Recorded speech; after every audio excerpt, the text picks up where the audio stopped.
தான் தெரியல. எல்லாரும் பேசிட்டாங்க, நான் என்னத்தை பேசுறது? எல்லாம் ஒத்த ஓட்டு முத்தையா படத்தை பற்றி தான் பேசியிருக்காங்க. நான் அவ்வளோ நேரம் பேச வேண்டியது, டைமும் ஆகிடுச்சு. ஓரளவு நிம்மதியாக இந்த படத்தினுடைய தயாரிப்பாளர் ரவிராஜா அவர்கள் சிறந்த முறையிலே தயாரித்திருக்கிறார். ஒத்த ஓட்டு முத்தையா குடும்பத்தோடு பார்க்க வேண்டிய படம், பாருங்கள். அதற்கு இணை தயாரிப்பாளராக கோவை ராஜன் அவர்கள் உழைத்திருக்கிறார், அவருக்கும் ஒரு நன்றி. அடுத்தபடியாக 5 star distributor and producer Senthil அவர்களுக்கும் என்னுடைய மனமார்ந்த நன்றியை தெரிவித்துக் கொள்கிறேன்.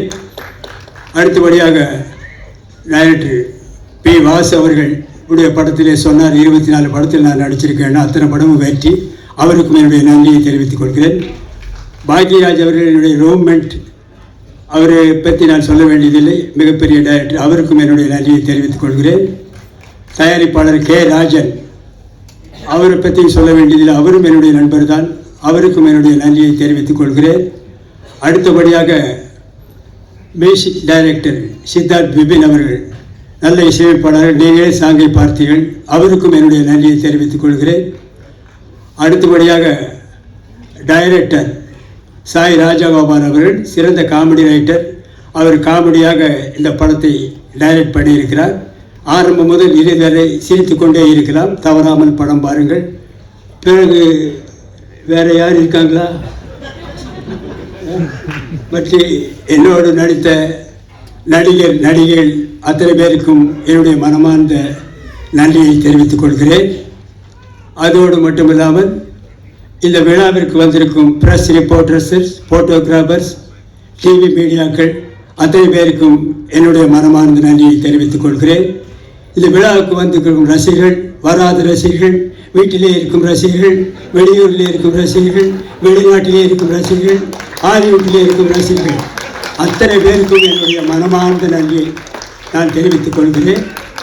இந்த விழாவை சிறப்பாக நடத்தி கொடுத்த PRO நிக்கில் முருகன் அவர்களுக்கும் என்னுடைய நன்றியை தெரிவித்துக் கொள்கிறேன். இந்த ஒத்த ஓட்டு முத்தையா படத்தை பாருங்கள், இந்த ஒத்தோட்டு முத்தையாவை நன்றாக பாருங்கள். இந்த ஒத்தோட்டு முத்தையாவை திரும்ப பாருங்கள். நான் திரும்பவும் சொல்லுகிறேன், ஒத்த ஓட்டு முத்தையாவை பாருங்கள். திரும்ப திரும்ப சொல்லுகிறேன், ஒத்த ஓட்டு முத்தையாவை பாருங்கள்.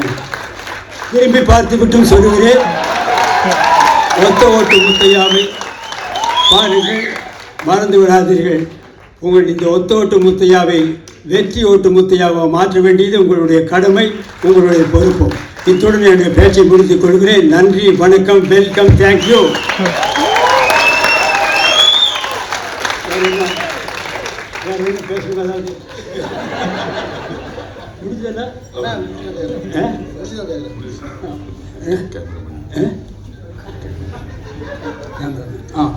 சாரி, பக்கத்திலே இருக்காரு, மறந்துட்டேன்.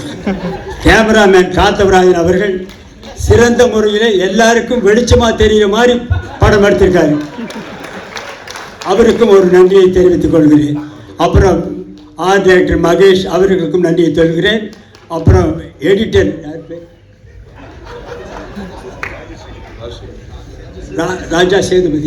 ராஜா சேதுபதி அவர்கள் நல்லாக எடிட் பண்ணியிருக்கிறார், அவருக்கும் நன்றியை தெரிவித்துக் கொள்கிறேன். இன்னும் யாராவது இண்டு இடுக்கு சந்து போந்து எங்காவது ரசிகர்கள் இருந்தால் அவர்களுக்கும் நன்றியை தெரிவித்துக் கொள்கிறேன். மீண்டும் ரயிலிலே போகும் ரசிகர்கள், பஸ்ஸிலே போகும் ரசிகர்கள், பிளைட்டிலே பறக்கும் ரசிகர்கள், ஹெலிகாப்டரிலே பறக்கும் ரசிகர்கள் அத்தனை பேருக்கும் என்னுடைய மனமார்ந்த நன்றியை தெரிவித்துக் கொள்கிறேன். Welcome, thank you. Thank you so much sir. மிகப்பெரிய கரவாசம் கொடுத்துடலாம் இப்படி ஒரு எனர்ஜெட்டிக்கான ஸ்பீச்சுங்க. Thank you legend sir. நன்றி வழங்குவதற்காக குட்டி ஸ்டோரி பிக்சர்ஸ் புவனேஷ் சின்னசாமி அவர்களை அழைக்கிறேன். எல்லாத்துக்கும் அதே மாதிரி இந்த ஃபங்க்ஷனுக்காக நிக்கில் ரொம்ப சிறந்து எடுத்துக்கிற நிறைய பேர் எல்லாத்துக்குமே என்னுடைய பணிவான வணக்கத்தை தெரிவிச்சுக்கிறேன். இதில் முதல்ல மியூசிக் அப்படிங்கும்போது சித்தார்த் அவர்கள் பாட்டு ரொம்ப நல்லா பண்ணியிருக்காரு. ஸோ அதனால் அவருக்கு முதல்ல பாராட்டு தெரிவிச்சுக்கிறேன். அதே மாதிரி டெக்னிக் எல்லாமே ஒரு பெரிய பட்ஜெட் படம் பெரிய படம்னு சொல்லுவாங்க. இந்த படத்துக்கு மேலே நீ பெரிய பட்ஜெட்டில் படம் வந்து பெரிய ஆர்டிஸ்ட் பட்ஜெட்டில் வந்து வர்றதுக்கு சான்ஸ் இல்லை. அந்த அளவுக்கு எல்லா ஆர்டிஸ்ட்டுமே அதில் தான் ராஜகோபால் அவர்களுடைய அவருக்கு எவ்வளோ தூரம் அவர் மரியாதை கொடுத்து அவர் எவ்வளோ சர்வீஸுக்கு வந்து மரியாதை கொடுத்து எல்லாருமே பண்ணியிருக்காங்க அப்படிங்கிறத வந்து தெரிஞ்சிக்க முடியுது. அவர்கிட்ட வர்றதுக்கு முயற்சி பண்ணேன்னு சொன்னார். எப்படியோ தெரியல, மிஸ் ஆகிருச்சு. பட் பரவாயில்ல, அவர் வந்து சந்தித்ததில் அவர் காமெடி எந்த அளவுக்கு சென்ஸோடு எழுதுவார் போய் இவங்க எல்லோரும் பேசும்போது நான் தெரிஞ்சுக்கிட்டேன். ஸோ அவருக்கும் மொத்த டீமுக்கும் அட்வான்ஸாக என்னுடைய வாழ்த்துக்களை வந்து தெரிவிச்சுக்கிறேன். ஏன்னா அந்த கடைசியில் உணர்ந்து விடும்போது எப்போ லைட் ஆஃப் பண்ணிடுவாங்களோ எப்போ இது பண்ணிடுவாங்களோ அப்படின்னு சொல்லிட்டு அந்த ஒரு டென்ஷனே இருக்கும். இருந்தாலும் ராஜன் சார் என்னை பற்றி பேசும்போது நல்லா அவர் சொன்னார், கவனிச்சது போகிற அவர் இந்த பாவாடியை. ஆனால் கடைசியில் சொல்லும்போது பாகிராஜ் சார்னு சொல்லி என்னை எடுத்துக்கிட்டார் பாரு. இது பல தடவை நான் கவனிச்சிருக்கேன். எல்லோரும் அந்த மேட்டருக்கு போயிட்டு கடைசியில் பாகிராஜ்னு என்ன கொண்டு. ஸோ இந்த படத்தில் மணி அவர்களை பற்றி சொல்கிறதுக்கு மணியான ஒரே ஒரு விஷயம், நிறைய விஷயம் சொல்லலாம். இந்த யுகத்தில் சொல்லுவாங்க இல்லையா, இப்போ கலியுகத்தில் இருந்துட்டு இருக்கோம், இதுக்கு முன்னால் 3 யுகம் அப்படின்னு சொல்லுவாங்க. இந்த கிரேதா யுகம், அந்த யுகம், ஒரு 3 யுகம் இருக்குதுன்னு சொல்லுவாங்க. என்னை பொறுத்த வரைக்கும் இந்த கலியுகத்துக்கு நடுவுலையே வந்து கவுண்டமணி யுகம் அப்படின்னு சொல்லி ஒரு சினிமாவில் அந்த யுகத்தை யாருனாலையும் மறக்க முடியாது, தவிர்க்க முடியாது. அந்த அளவுக்கு மணி அவர்கள் ஒரு சினிமாவில் வந்து இவ்வளோ வந்து சாதித்தார். எனக்கு எல்லாமே அந்த 92 சீலில் நான் உட்காந்துருக்கும்போது மணி மெல்ல வருவார், வந்துன்னு என்ன ஒரு லுக் கொடுப்பார், என்ன ராஜன் அப்படின்னு, வாங்க மணி அப்படின்னு உட்காந்து அப்படி பார்ப்பார். அங்கே வந்து இந்த ஜோசியம் பலன் உங்கள் எதிர்காலம் அப்படின்னு சொல்லிட்டு புக்கு இருக்குது. உடனே மணி எடுத்துட்டு, ராஜன் எனக்கு கொஞ்சம் பாருங்களேன் அப்படின்னு. இது நான் வாங்கின புக்கு இல்லைங்க, கோபாலகிருஷ்ணன் ரூம்மேட் அவன் வாங்கின புக்கு. இருந்தாலும் உங்களுக்கு படிக்க தெரியுமில்ல, பாருங்களேன், கையை பார்த்துக்கிட்டு இதை பார்த்துக்கிட்டு என்ன இருக்குது சொல்லுங்களேன் அப்படின்னு சொல்லுவோம். எனக்காக காமெடியாக இருக்கும். ஏன்னா நமக்கு ஒன்றும் அதை பற்றி ஒரு பெரிய இன்ட்ரெஸ்ட் இல்லை.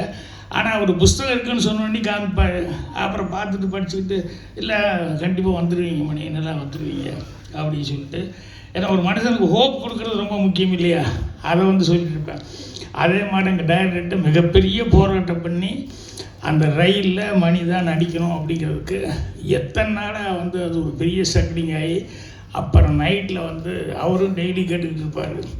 பாலகுருணன் நானும் எல்லாமே பயங்கர அவனுக்கும் ஒரு 3-4 பேர் வச்சுருப்பாங்க. எங்கே ஒரு ஓரமாக என் கண்ணில் கேட்டுனா அந்த திட்டுவேன் அப்படின்னு சொல்லிட்டு எங்கே ஒரு ஓரமாக போய் வந்துடணுமே அதில் உட்காந்துருவாங்க. நான் திட்டுவேன், என்னடா இப்படி பண்ணுறேன்னு, பழக்கமாகி போச்சுன்னு என்னென்ன பண்ணுறது அப்படிமா.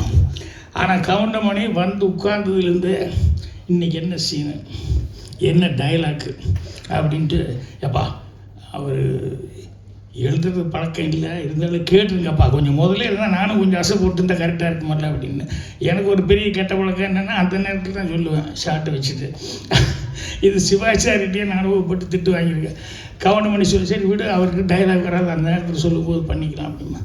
ஸோ அந்த கிடைக்கிற நேரத்தில் கூட அந்த டைலாக் எவ்வளோ தூரம் இம்ப்ரூவைஸ் பண்ண முடியுமோ, எந்த அளவுக்கு அதை வந்து நம்மளால் அதில் ஏதாவது புதுசாக ஏதாவது செய்ய முடியுமா அப்படின்னு சொல்லிட்டு அவ்வளவு கடுமையாக வந்து உழைச்சிக்கிட்டு இருந்தார். ஸோ அதனால் இன்றைக்கி வரைக்கும் நீ யாருன்னே தெரியாது, எப்போ அவர் சால்வு கொடுப்பா. யங் ஏஜ்லேயே நிறைய டிகிரி வாங்கி நிறைய படிச்சிருக்காப்புல.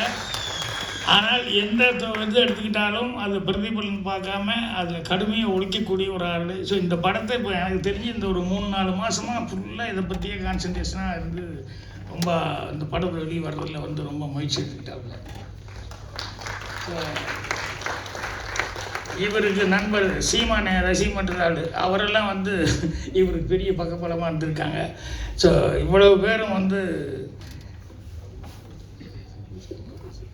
அதான் சார் கதிரேசன் செந்தில்ச்சு படத்துக்காக யாரெல்லாம் வந்து இந்த படத்தை வெளியே கொண்டு வரதுக்காக இது பண்ணாங்களோ, ஒழிச்சவங்க எல்லாத்துக்கும் என்னுடைய மனமார்ந்த தெரிவிச்சுக்கிறேன். நான் சொன்ன மாதிரி இந்த படமே மீண்டும் முத்தையா அப்படிங்கிறது வந்து கவுண்டமணி அவர்களுடைய பிராண்டு.